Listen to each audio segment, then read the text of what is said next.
বন্ধুরা, শুধুমাত্র ফিটকিরি দিয়ে বহু বছরের পুরাতন মেছোতার দাগ মাত্র 7 দিনেই তুলে ফেলুন। চিরতরে মেছোতার দাগকে বিদায় জানাতে পারেন শুধুমাত্র এই ফিটকিরি দিয়ে। নমস্কার বন্ধুরা, আমি দেবযানী, আপনাদের চ্যানেল দেবযানী রান্নাঘরের ভিলেজ ফুডে আপনাদের সবাইকেই স্বাগত জানাই। আজকে রান্নাঘরে স্বাগত জানালেও আজকে কোনো রান্নার রেসিপি আপনাদের সঙ্গে শেয়ার করব না। আজকে দারুণ একটা টিপস আপনাদের সঙ্গে শেয়ার করব, যে টিপসটা অত্যন্ত গুরুত্বপূর্ণ। তবে নাকি তাদেরই কাছে গুরুত্বপূর্ণ যাদের এই সমস্যাটা রয়েছে, মেছোতার দাগ। মেছোতার দাগ এমন অনেকেরই রয়েছে, আবার বহু বছর ধরে রয়েছে। বিভিন্ন ধরনের কেমিক্যালযুক্ত ক্রিম আপনারা ইউজ করছেন, বিভিন্ন ওষুধ খাচ্ছেন, বিভিন্ন রকমভাবে ওই দাগটাকে দূর করার জন্য চিন্তিত হয়ে পড়েছেন। চিন্তা ভাবনার কোনো কারণ নেই, কোনো রকমের মেডিসিন কিংবা কোনো রকমের মলাম কোনো কিছুরই প্রয়োজন নেই। শুধুমাত্র ফিটকিরি দিয়েই কিন্তু আপনারা ওই মেছোতার দাগকে চিরতরে বিদায় জানাতে পারবেন, তাও আবার মাত্র 7 দিনে। সেই টিপস কিন্তু আজ আমি আপনাদের সঙ্গে শেয়ার করব। সম্পূর্ণ ভিডিওটা দেখতে থাকুন আর সঙ্গে থাকুন।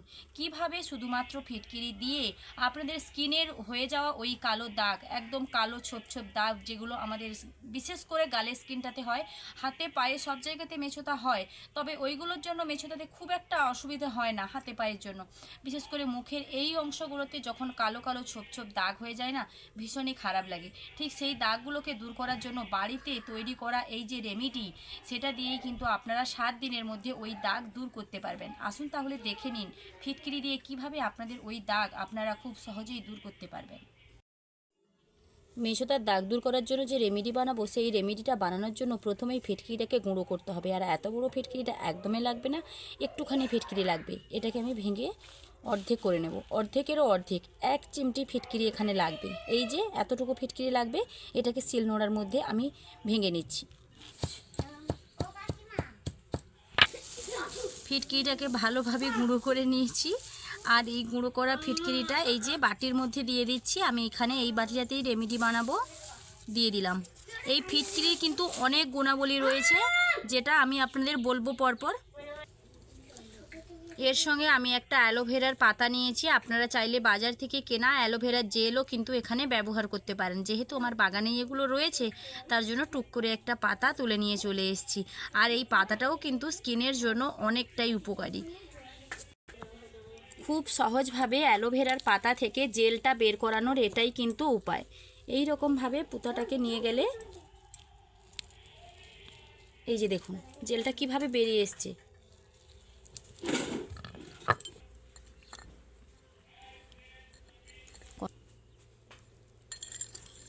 অ্যালোভেরা জেল আর ফিটকিরি একসঙ্গে মিশিয়ে নেব। অ্যালোভেরা জেলটা আমাদের স্কিনের জন্য খুবই উপকারী, আমাদের স্কিনটাকে উজ্জ্বল করতে এবং নরম করতে সাহায্য করে এই অ্যালোভেরা জেল। আর এই যে ফিটকিরি কিন্তু অনেক কাজে ব্যবহার হয়। যখন কোথাও হাত কেটে যাবে, একটুখানি ফিটকিরি ঘষে দেবেন, দেখবেন সেখানে রক্ত পড়া কিন্তু বন্ধ হয়ে গেছে। তার জন্য ফিটকিরি আমাদের স্কিনের জন্য খুবই উপকারী একটা উপাদান। ফিটকিরি আর অ্যালোভেরা জেল আমি ভালোভাবে এখানে মিশিয়ে নিচ্ছি। দেখুন ফিটকিরির গুঁড়োগুলো অ্যালোভেরা জেলের সঙ্গে ভালোভাবে মিশে যাবে। ওই ফিটকিরি আমাদের স্কিনের যে কালো দাগটা রয়েছে, ওই দাগটাকে রিমুভ করতে সাহায্য করে ফিটকিরি। এখানে আমি আর একটা উপকরণ দেব, সেটা হলো মধু।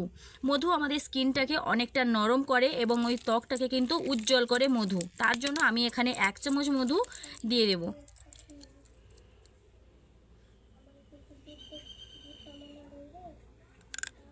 মধু 1 চামচ দিয়ে দিচ্ছি। শীতকালে আমরা কিন্তু মধু খেয়েও থাকি, আবার স্কিনের মধ্যে মেখেও থাকি। কারণ শীতকালে যে ওই শুষ্ক ত্বক মানে ত্বকটা হয়ে যায়, শুষ্ক রুক্ষ হয়ে যায় ত্বকটা, সেই ত্বকটাকে কোমল বানানোর জন্য কিন্তু আমরা মধু ব্যবহার করে থাকি। যে 3টি উপকরণ দিয়ে আজকের আমার এই রেমেডি তৈরি করছি, সেই 3টি উপকরণ কতটা কার্যকারী উপাদান সেগুলো নিশ্চয়ই আপনাদের বলে দিতে আপনারা জেনে নিয়েছেন। আর মধুর গুণাবলী আশা করি নতুনভাবে আপনাদেরকে বলতে হবে না, আপনারা সেটা অবশ্যই জানেন। 3টি উপকরণ খুব ভালোভাবে আমি এখানে মিশিয়ে নিচ্ছি। দেখুন এটাকে কিছু সময় মিশিয়ে নেওয়ার পর কতটা দেখুন একদম পাতলা হয়ে গেছে, কতটা দেখুন।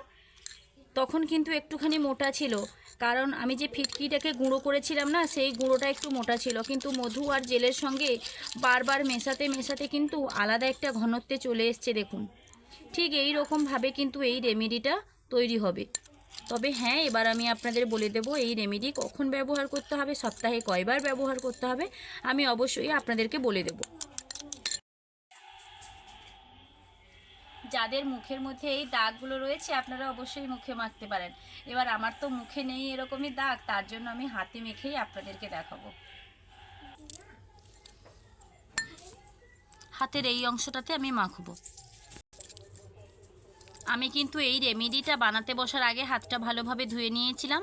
আপনারা কিন্তু যেই জায়গাতে আপনাদের মেছোতার দাগ রয়েছে ওই জায়গাতে সাবান বলুন কিংবা ফেস ওয়াশ বলুন কোনো কিছু দিয়ে ভালোভাবে পরিষ্কার করে ধুয়ে নিয়ে মুছে মুখটা তারপর কিন্তু এই রেমেডিটা লাগাবেন। না হলে যদি ময়লার উপরে আপনারা এই রেমেডি লাগাতে যান শুধু ময়লাগুলোই উঠবে, আপনাদের স্কিনের আর কোনো রকম কোনো কাজ করবে না। ওই মেছোতার দাগের ওপরে কিন্তু আপনারা এটা লাগিয়ে দেবেন।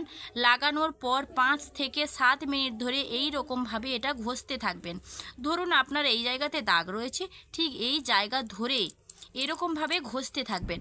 ঠিক এই রকমভাবে ঘষতে থাকবেন যাতে আপনাদের স্কিনের ভেতরে এই রেমেডিটা ভালোভাবে ঢুকে যায়।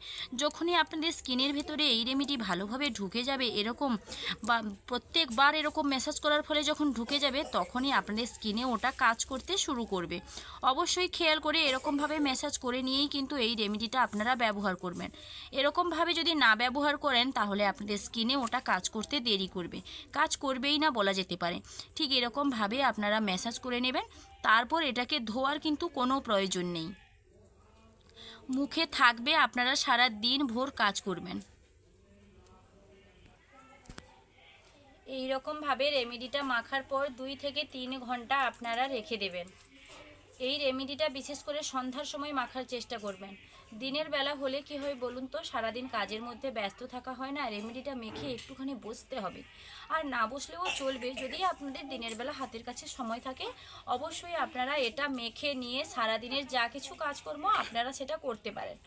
আর না হলে সন্ধ্যার সময় লাগানো অনেকটাই বেটার হয়। ঠিক সন্ধ্যাটা হবে সেই সময় কিন্তু আপনারা ভালোভাবে মুখটা ধুয়ে পরিষ্কার করে এরকমভাবে রেমেডিটা লাগিয়ে নেবেন।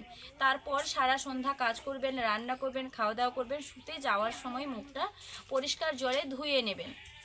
2 থেকে 3 ঘন্টা, 3 থেকে 4 ঘন্টা বেশি সময় যদি থেকে যায় কোনো অসুবিধা নেই। যতটা বেশি সময় থাকবে ততটা কাজ করতে শুরু করবে আপনাদের স্কিনের, তাড়াতাড়ি চট জলদি ওটা কাজ করবে যদি আপনারা এই রেমেডিটা স্কিনের মধ্যে বেশি সময় ধরে লাগিয়ে রাখেন। আর এই রেমেডিটা যদিও অল্প সময় লাগান, দেখবেন, লক্ষ্য করে দেখবেন, যত সময় না একটুখানি শুকনো ভাব হয়ে এসছে, একটু চিটচিটে ভাব হয়ে এসছে, তত সময় পর্যন্ত অবশ্যই এটাকে রাখতে হবে। আর হ্যাঁ, সপ্তাহে 3 থেকে 4 দিন আপনারা এই রেমেডিটা ব্যবহার করবেন। একদিন এই রকমভাবে রেমেডি তৈরি করে নেবেন, বাড়ির যে কোনো জায়গায় এটাকে ঢাকনা দিয়ে রেখে দেবেন। 2 সপ্তাহ ধরে, সপ্তাহে 2-3 দিন, 2 সপ্তাহ ধরে আপনারা এটাকে ব্যবহার করতে পারেন। কোনো রকম নষ্ট হয়ে যাবে না, গন্ধ হয়ে যাবে না, কোনো কিছুই হবে না। 2 সপ্তাহ ধরে কিন্তু আপনারা এটা ব্যবহার করতে পারেন। 2 সপ্তাহ ব্যবহার করার ফল আপনারা নিশ্চয়ই পাবেন, আর তখনই আমাকে কমেন্ট করে জানাবেন। বিশেষ করে যাদের এই দাগ রয়েছে তাদের জন্য আমার এই রেমেডি, মেছোতার দাগের এই রেমেডি আপনাদের কীরকম লাগলো লাইক কমেন্ট শেয়ার করে জানাতে ভুলবেন না। আরও এই রকম ধরনের ভিডিও পাওয়ার জন্য চ্যানেলটিকে সাবস্ক্রাইব করে আমার পাশে থাকবেন। দেখা হচ্ছে আবার নতুন কোনো টিপস নিয়ে। ততক্ষণ সুস্থ থাকুন, ভালো থাকুন। ভিডিওটা এখানেই শেষ করছি, টাটা।